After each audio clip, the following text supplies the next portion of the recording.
Bismillahirrahmanirrahim. Assalamualaikum warahmatullahi wabarakatuh. Alhamdulillahirabbil alamin. Wassalatu wassalamu ala asrofil anbiya'i wal mursalin sayyidina wa maulana Muhammadin wa ala alihi wa sahbihi ajmain, amma ba'du. Alhamdulillah, puji syukur kita panjatkan kehadirat Allah SWT, yang mana pada kesempatan kali ini begitu banyak nikmat dan kasih sayang yang Allah curahkan kepada kita semuanya. Di antaranya adalah nikmat iman dan Islam, nikmat sehat dan kesempatan, dan mudah-mudahan nikmat mudah untuk melakukan segala amal soleh. Kita berharap semoga kita menjadi orang-orang yang Allah tetapkan istiqomah dalam menjaga keimanan, dalam menjaga semangat melakukan amal soleh. Salawat serta salam mari kita haturkan kepada junjungan kita Nabi besar Muhammad Sallallahu Alaihi Wasallam, yang selalu kita harapkan nanti di yaumil kiamah nanti memberikan syafaatnya bagi umat, yaitu umatnya yang selama ini merindukannya.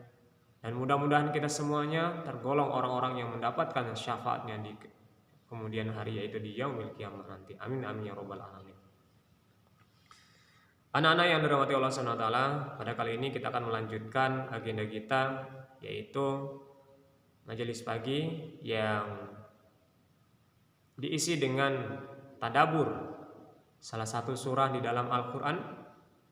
Pada kesempatan kali ini kita akan mentadabburi Surah Al-Kahfi ayat 1. Banyak sekali yang kita mestinya pelajari dari ayat-ayat Al-Quran, namun pada kali ini kita mentadabburi satu ayat terlebih dahulu, dan mudah-mudahan ini bisa istiqomah dan memberikan penguatan bagi kita semuanya dalam beragama untuk anak-anak sekalian dan tentunya untuk kita semuanya. Amin amin ya rabbal alamin.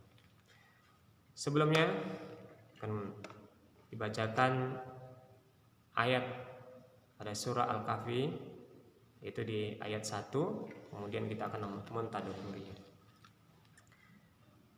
A'udzu billahi minasy syaithanir rajim. Bismillahirrahmanirrahim. Alhamdulillahilladzi anzala ala 'abdihil kitaba wa lam yaj'al lahu 'iwaja. Kita ulangi sekali lagi. A'udzu billahi minasy syaithanir rajim.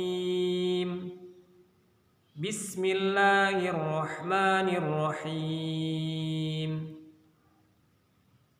Alhamdulillahilladzi anzala ala 'abdihil kitaba wa lam yaj'al lahu 'iwaja. Shadaqallahul 'adzim. Dengan nama Allah yang Maha Pengasih, Maha Penyayang. Segala puji bagi Allah yang telah menurunkan kitab, yaitu Al-Quran, kepada hambanya, dan Dia tidak menjadikannya bengkok. Maha benar Allah dengan segala firman-Nya. Anak-anak yang dirahmati Allah, jadi ayat ini Allah mengajarkan kepada kita untuk bersyukur kepadanya. Dengan cara apa? Memuji kalimat-kalimat, memuji sifat-sifatnya, yang mana begitu besar anugerah Allah, begitu besar nikmat yang Allah berikan, begitu banyak nikmat yang Allah berikan kepada kita semuanya. Di antaranya adalah nikmat turunnya ayat suci Al-Quran, Kitabullah Al-Quran, yang diturunkan melalui Rasulnya, Nabinya pada saat itu, yaitu Nabi Muhammad SAW. Dari sinilah kenikmatan yang Allah berikan kepada kita ini luar biasa.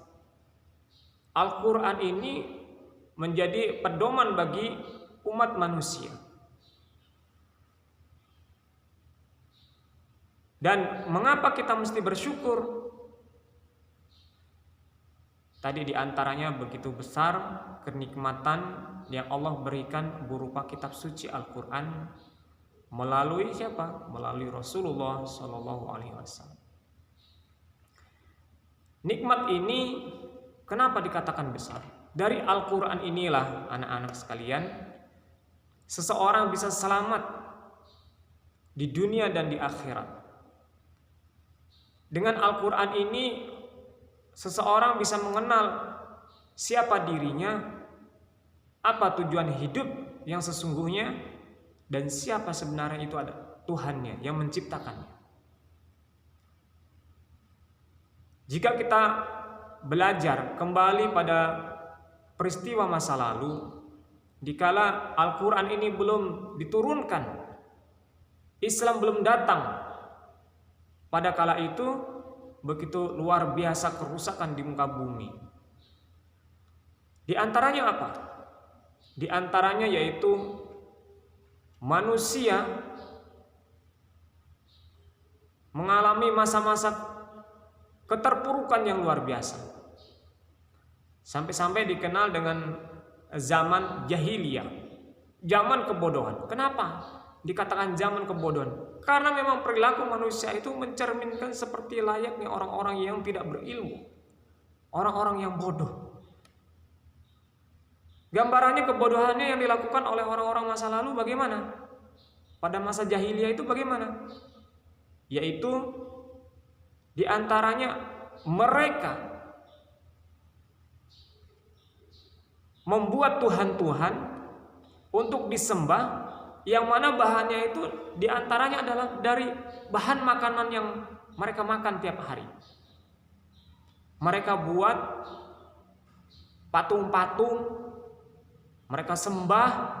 Setelah disembah, nanti mereka akan makan patung-patung yang mereka buat itu. Mereka anggap patung itu adalah sebagai Tuhan. Ada yang dibuat dari patungnya terbuat dari batu dan macam segalanya.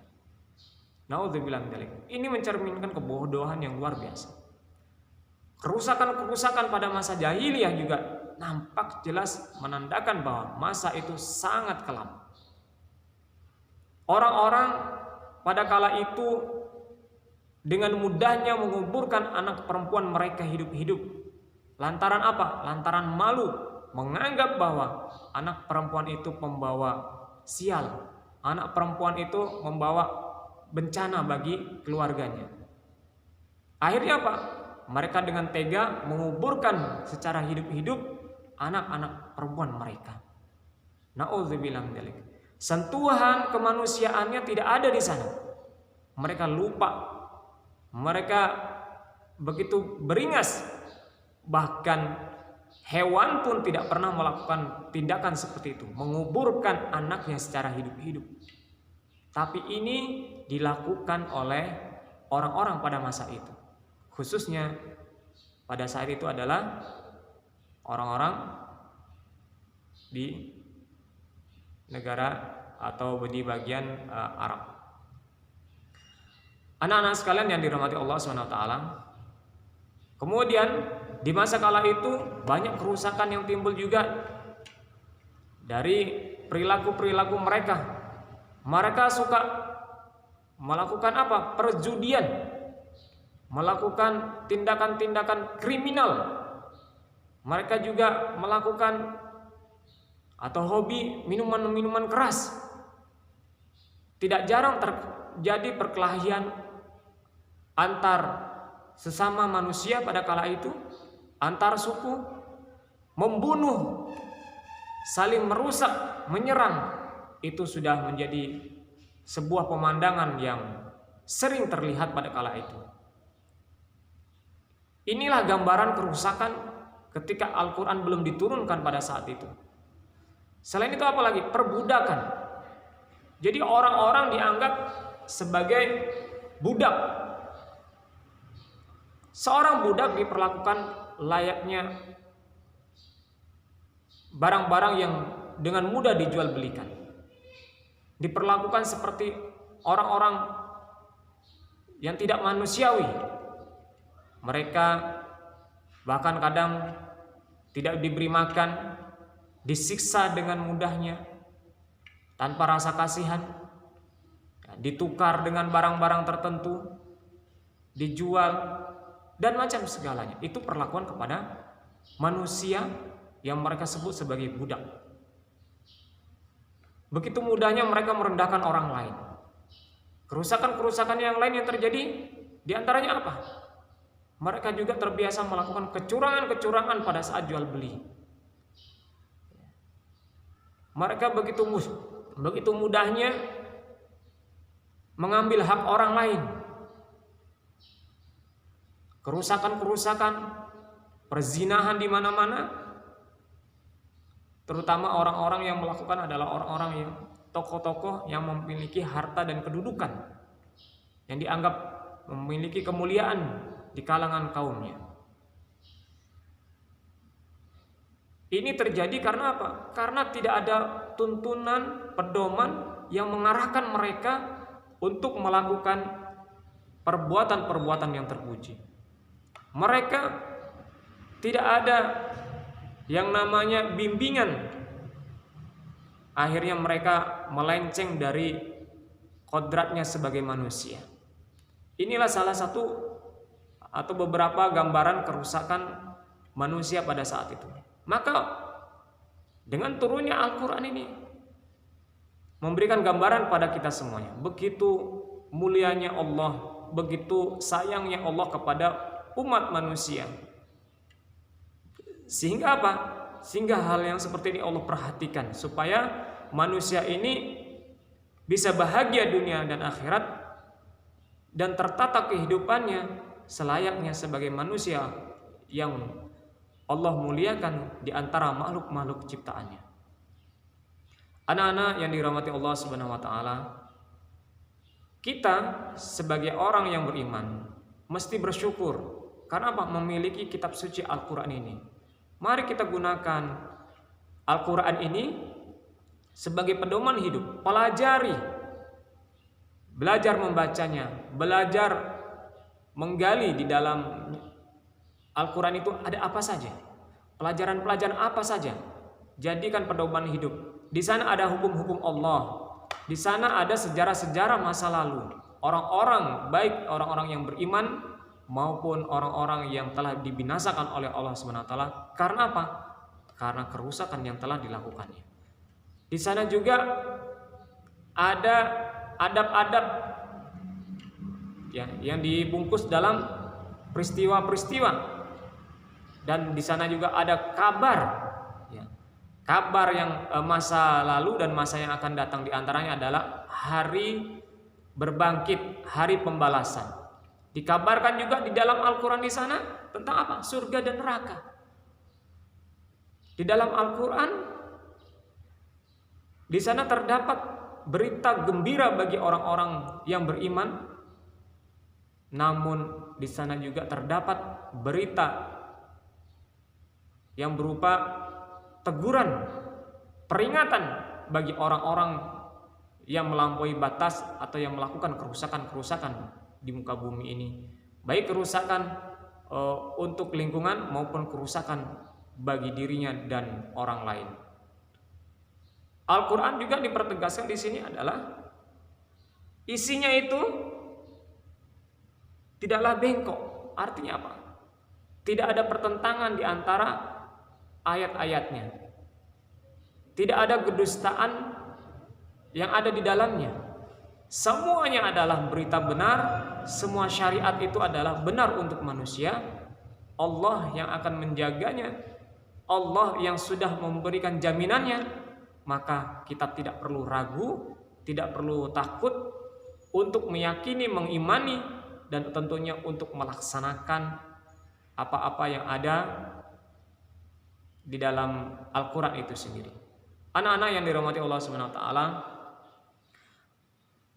Al-Quran ini adalah sebuah pegangan hidup baik bagi orang-orang yang pada masa awalnya diturunkan Al-Quran ini maupun pada masa manusia yang akan datang kelak hingga menjelang kiamat. Mari di kesempatan kali ini menjadikan diri kita orang-orang yang beruntung, ya, sebagaimana layaknya sebagai seorang muslim mensyukuri dengan turunnya Al-Quran merupakan anugerah besar, sehingga kelak kita hidupnya lebih terarah, lebih bahagia, selamat dunia akhirat, dan menjadi orang-orang yang tidak merugi, tentunya tidak melakukan perbuatan-perbuatan yang dilarang oleh Allah SWT. Lantaran apa? Lantaran kita mempelajari Al-Quran dan mendapatkan petunjuk, pedoman hidup, arahan yang jelas dari Al-Quran. Dan mudah-mudahan kita istiqomah menjalankannya. Tentunya kita berharap Al-Quran ini akan menjadi syafaat bagi kita, menjadi teman kita dalam kehidupan sehari-hari kita, maupun kelak menjadi amalan yang terbaik bagi kita semuanya, yang tentunya ini menjadi syafaat untuk orang-orang yang membaca, mempelajarinya maupun yang mengamalkannya. Jadi Al-Quran ini sebagai rahmat bagi kita semuanya, selain pedoman hidup, dan juga menjadi salah satu wasilah atau jalan bagi kita semuanya mendapatkan kebaikan-kebaikan, diantaranya dengan cara membaca dan mengamalkan ataupun mengajarkan kepada orang lain. Ini saja yang dapat Ustaz sampaikan. Mohon maaf apabila ada kekurangan atau ada sesuatu yang kurang sempurna. Kebenaran itu datangnya dari Allah. Akhirul kalam, wabillahi taufik wal hidayah. Wassalamualaikum warahmatullahi wabarakatuh.